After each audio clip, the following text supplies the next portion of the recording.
Hi everyone, welcome back to my channel. I am Anshika and I am back with the fourth story from the book How the Secret Changed My Life. तो story है निया की Germany से। निया कहती हैं लगभग 6 महीने पहले मेरे बॉयफ्रेंड और मैंने दूसरी सिटी में रहने का डिसाइड किया जहाँ मेरा बॉयफ्रेंड पहले रह चुका है। वो मुझसे पहले चला गया और उसकी फ्रेंड के साथ रहने लगा ताकि जॉब ढूंढने में आसानी हो। मेरे लिए मुश्किल था क्योंकि मैं उसे मिस कर रही थी, लेकिन अच्छी बात ये थी कि मैं जहाँ जॉब कर रही थी मैंने वहाँ नोटिस दे दिया था और 1 महीने बाद मैं उसके पास जाने वाली थी। टाइम निकलता जा रहा था और कुछ भी चीज़ सही नहीं हो रही थी। मेरा बॉयफ्रेंड जो जॉब चाहता था उसे वो नहीं मिली। वो 1 महीने बिना काम के घूमता रहा। मुझे भी कोई नई जॉब नहीं मिली और उससे भी बड़ी बात, मुझे मेरे अपार्टमेंट में रहने के लिए कोई लड़की नहीं मिली।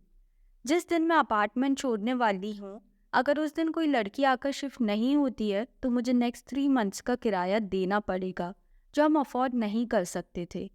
मैं लोनली और डेस्परेट फील कर रही थी। टाइम और पैसों की हम दोनों के पास कमी हो रही थी।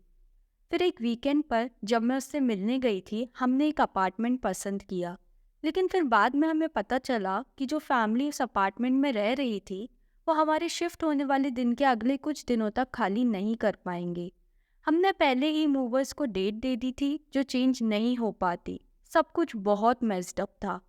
मेरे फाइनल मूव होने के एक हफ्ते पहले मैं बहुत अपसेट थी और रो रही थी, तो मैंने द सीक्रेट पढ़ी। फिर मैंने 2 स्टोन्स को as my gratitude stones choose किया और एक हाथ में उन्हें पकड़कर दूसरे हाथ से हर वो चीज़ लिखी मेरी लाइफ की जिसके लिए मैं थैंकफुल हूँ और जो मैं मेरी लाइफ में चाहती हूँ, स्पेशली मेरी न्यू लाइफ के लिए। मैं एक जॉब चाहती थी और एक वेकेशन भी, नए अपार्टमेंट में सेटल होने के लिए और सिटी को जानने के लिए वक्त भी। मैं मेरे बॉयफ्रेंड के लिए भी जॉब चाहती थी और नए अपार्टमेंट में उसी वीकेंड शिफ्ट होना चाहती थी जिस वीकेंड हमने प्लान किया था, एक दिन भी लेट नहीं। मैंने अपार्टमेंट की 2 पिक्चर्स प्रिंट आउट की और उस पर बड़े बड़े नंबर्स में रेड कलर से जिस दिन हम शिफ्ट होना चाहते थे वो डेट लिख दी। एक पिक्चर मैंने मेरे साथ रखी और दूसरी बेड के पास रख दी। मैं ये भी चाहती थी कि एक अच्छी लड़की मेरे अपार्टमेंट में मूव इन हो जाए जिस दिन मैं इसे छोड़ने वाली हूँ। मैं ग्रैटिट्यूड स्टोन्स को मेरे साथ रखने लगी ताकि मैं जब भी उन्हें टच करूं मुझे मेरी विश लिस्ट याद आ जाए। एंड गेस व्हाट हैपेंड, एक लड़की ने मुझे कॉल किया मेरी सिटी छोड़ने के 5 दिन पहले मेरे अपार्टमेंट में मूव इन के लिए, और उसने मेरी वॉशिंग मशीन भी खरीद ली जो मैं बेचना चाहती थी। मैं और मेरा बॉयफ्रेंड उसी वीकेंड अपार्टमेंट में शिफ्ट हुए जिस वीकेंड हमने प्लान किया था, और हमारे पास पूरे 2 हफ्ते थे अच्छे से सेटल होने के लिए और सिटी एक्सप्लोर करने के लिए, हमारी नई जॉब्स ज्वाइन करने के पहले।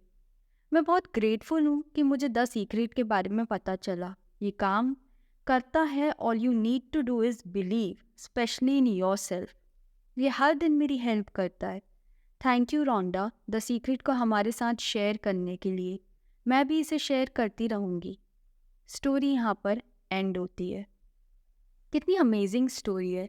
हम सब भी लाइफ में कभी ना कभी ऐसे पॉइंट पर होते हैं जहाँ कुछ भी ठीक नहीं चल रहा होता है।